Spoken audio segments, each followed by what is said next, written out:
Mishpatim. Mishpatim talks all about the Torah laws that Hashem gave us, right? Last week's parasha was Parashat Yitro. What happened in Parashat Yitro, kids? Who remembers? What did Hashem give us in Parashat Yitro? On Har Sinai. Right, the Torah. So, yeah, I think there was a very big tzaddik. That's right. Torah just starts with T. Hi, everyone. My name is Rabbi Akiva, and more than anything, I love to learn Torah. And I love to go around and teach people Torah. One day, Rabbi Akiva was traveling. I traveled on my donkey, and I had to travel a long way. I took with me a donkey to ride on.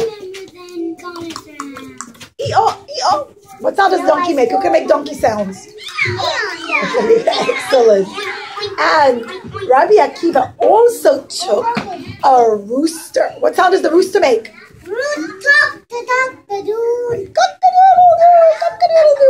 Roosters' children are very special. Hashem gives them the knowledge to know exactly when it's midnight and they start to crow. They go cock-a-doodle-doo. When it's a certain time in the middle of the night, they could tell the difference. Now, children, there is a minhag for big tzaddikim to wake up, what's called in the middle of the night, it's called Tikkun Chatzot, and daven that Hashem should rebuild for us the Bet HaMikdash. So, Rabbi Akiva, it was very important for him to have the rooster, because the rooster would wake him up in the middle of the night, right when it's Chatzot. Chatzot is kind of middle of the night when it's turning to day, turning to morning. And to daven the Tikkun Chatzot, which is to daven to Hashem that He should rebuild for us the Bet HaMikdash. And of course, Rabbi Akiva was very careful to take with himself some candlelight. In those days, there was no electricity. And if Rabbi Akiva wanted to daven for the Bet HaMikdash in the middle of the night, he needed to have light when it's dark. So he took with him a candle. I'm sorry, what did you ask, Yonatan? I couldn't hear you, honey. He's big? Who's big? Rabbi Akiva? Rabbi Akiva? Yeah, he was an adult. He was a big rabbi already. Traveled on his own. And children, he traveled the whole day. Let's just listen nicely. He traveled the entire day. And he traveled all the way to the north of Israel till he came to a city by the seashore. A city that's very close to the sea. And it's called Akko. Akko still stands today. In those days, children, in Akko, you didn't have many Jews living at all. It wasn't really a Jewish city. And it wasn't, they had mostly non-Jews. The problem was, it became nighttime. And Rabbi Akiva was worried. He said, when it's dark and it's night, I really can't travel. I can't tell in which direction to go, and I might get incredibly lost. It's also unsafe. There are a lot of wild animals out at the nighttime. So I better find a place to stay. Now, children, in those days, not every city had a hotel. Instead, you would knock on people's houses and you would ask permission to stay at their home, and you'd pay money. People would let other people stay in their home. But in that city, children, the people were not very friendly, and they didn't keep the mitzvah of Achnasat Orchim. Well, Rabbi Akiva came to the first house he found. It was big and bright and rich, and all the lights were on, and he was quite sure that they'd have room for him. So he knocked on the door, and a man came and he opened the door, and he goes, "Oh, what is it? Who's troubling me after nightfall?" "Oh, I'm terribly sorry to trouble you. Truly, I'm dreadfully sorry, but it's late, it's dark, and it's cold, and I can't see the direction of the road properly. Please, may I stay in your house tonight? I'd be more than happy to pay you." "Oh, what do you think this is? Some hotel? Oh, absolutely not. You may not stay in my house. Get out." The man was incredibly rude and very unpleasant. So Rabbi Akiva didn't get upset. He said a very famous pasuk. You know, we all know Rabbi Akiva for saying the pasuk, "Ve'ahavta lerecha." But Rabbi Akiva is known for another pasuk also. And the pasuk is, Kol ma de'avid hakadosh baruch hu letava avid. Whatever Hashem does is for the best. And Rabbi Akiva said, I'm not going to get upset. If Hashem didn't want me to stay in that house, there has to be a good reason. Everything that happens is from Hashem. So that's okay. I'll go find another house. Hanalei, I'm so sorry to trouble, darling. Do you mind shutting the door? I'm so sorry. Just the nursery's a bit loud. So Rabbi Akiva found another house. It was a little cottage. And the lights were on, knocked on the door. And a lady opened the door. Oh, what is it? Why do I have somebody knocking at my door after nightfall? Oh, I'm most dreadfully sorry to trouble you, madam, but I'm stuck. It's cold and not so safe to be outside. Please, may I stay in your home? I'll be more than happy to pay you very well. Oh, absolutely not. I don't let anybody stay in my house. You better go find somewhere else. Goodbye. And she wouldn't let Rabbi Akiva in. Rabbi Akiva said, Kol ma de'avid HaKadosh Baruch Hu l'tava avid. Whatever Hashem does is for the best. Everything happens from Hashem. And if Hashem doesn't want me to stay in her house, there has to be a good reason. Rabbi Akiva kept knocking on all the different doors, children. But everybody gave the same answer. Oh, I can't. My cousin's sister's friend, uncle's nephew is staying in my home. And I can't have anybody at my house. Oh, no, you can't stay with me. And children, Rabbi Akiva went to the entire village. Nobody would let him in. So he said, Kol ma de'avid HaKadosh Baruch Hu l'tava avid. Whatever Hashem does is for the best. And Rabbi Akiva went and he stayed outside in the forest. Now it was very dark in the forest, but remember, what did Rabbi Akiva take with him? A nice strong candle. So he lit a candle and there was a bright light shining in the forest now in the dark. And Rabbi Akiva was able to see. The first thing Rabbi Akiva did, children, is the halacha is, Torah teaches us, if you own an animal, before you eat yourself, you have to feed your animals. That's what Torah teaches us. So, Rabbi Akiva, the first thing he did is he got some hay and he fed his donkey. And the donkey was so happy and he gobbled up and he ate up all the hay. And then he took some seeds and he fed his rooster. And the rooster ate up all of the seeds. And after he finished feeding his animals, only then did he wash his hands, betilat yadayim, and wash for bread, and sit down to eat his meal. And when he was done with his meal, Rabbi Akiva sat down to learn Torah by the light of the candle. He took out his scrolls. In those days, they didn't have books, they had scrolls, which Nora doesn't have here. But either way, he took his scrolls and he sat down to learn Torah by the light of the candle. All of a sudden, quite unexpectedly, out of the blue, Rabbi Akiva heard the most ferocious sound. A massive, scary lion came. What sound does a lion make? Let me hear the lion some more. And the lion came. Now, of course, children, lions like to eat meat. And they don't care. They run after real live animals and catch them.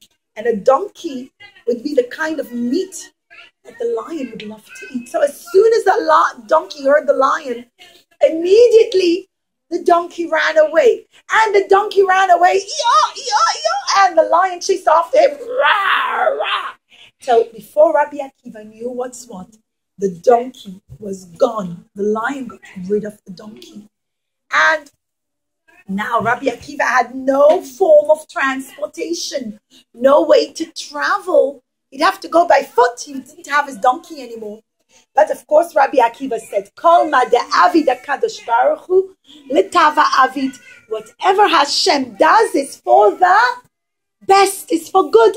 Everything happens from Hashem. And he continued to learn by the light of a candle. All of a sudden, only a couple of minutes passed when, quite out of the blue, a ferocious cat came, children. A wild cat. Now, they're not the kind of cats that you see like your neighbors have or we have as pets. This cat, children, was a wild cat. And wild cats also like to eat. Good job, Yonatan. You remember the story. That's all right. We can hear a story again, even if we know it. I saw that. Right. Oh, yeah. The cats like to eat. What do they like to eat? Chickens. And the cat started meowing. Meow! Meow! Let me hear the cat really loud. Let me hear you say make the cat sound. Can you And of course the rooster started to crow. Cock-a-doodle-doo, cock-a-doodle-doo. And the cat chased off the rooster. And Rabbi Akiva called back for the rooster. Come back. The cats like to eat mouse. They do like to eat mice, but you know what? Wild cats also like to eat roosters. And now the rooster was gone too.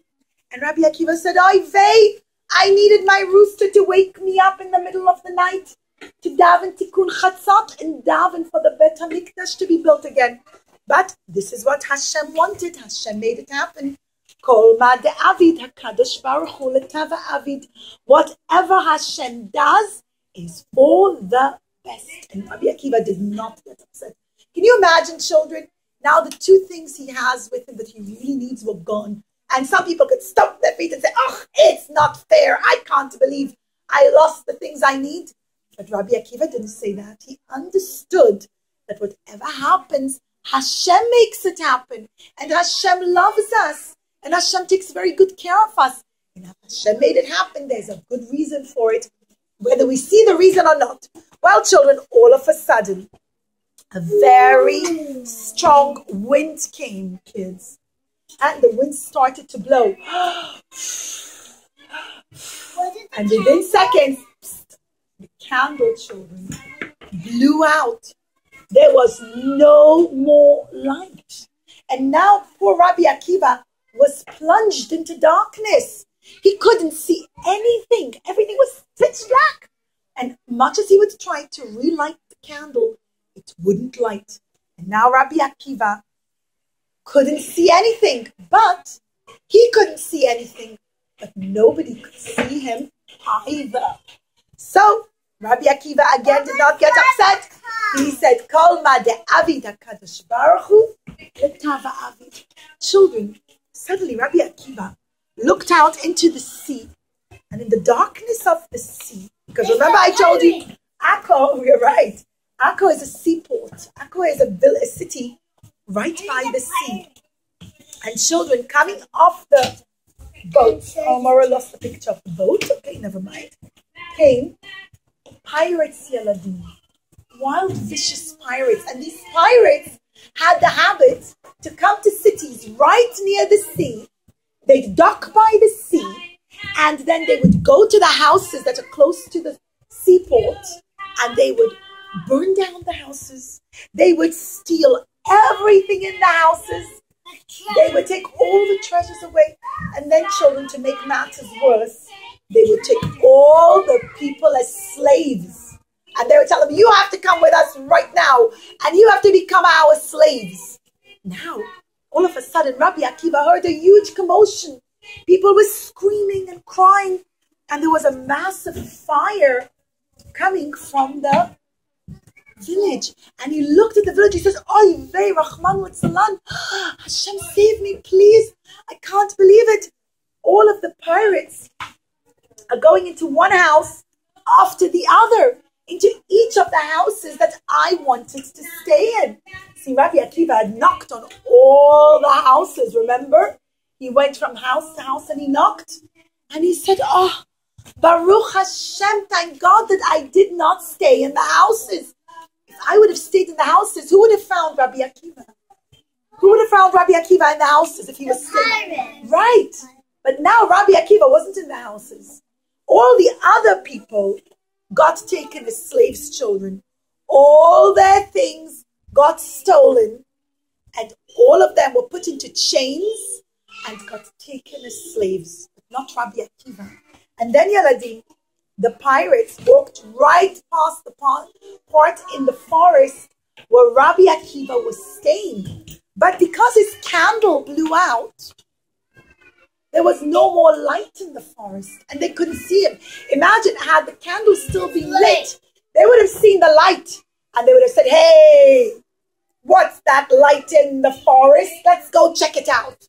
And you know what would have happened? They would have found Rabbi Akiva. But now that Hashem made a big wind and blew out the candles, the pirates couldn't see Rabbi Akiva. And they walked right past where Rabbi Akiva was and they didn't see him. And also, Yaladim, they didn't hear him. Had Rabbi Akiva still had his donkey and his rooster, the donkey would have started to bray. Donkeys get very scared from like wild people. And so would have the rooster. Remember I told you the rooster in the middle of the night crows? So the donkey would have gone, ee-aw, ee-aw, ee-aw. And the rooster would have gone, cock-a-doodle-doo, cock-a-doodle-doo, cock-a-doodle-doo. And the pirates would have said, hey, what's that noise in the forest? We hear a donkey in the forest. Let's go steal the donkey. Find out what's going on there. Or they would have heard the rooster and said, why, is there a farm in this forest? Let's go see who's there. But children, now that Rabbi Akiva didn't have his donkey, who chased away the donkey? Do you remember? Lion. Right. And what's chased away? The cat. The rooster. The cat chased. I'm sorry, I gave it away.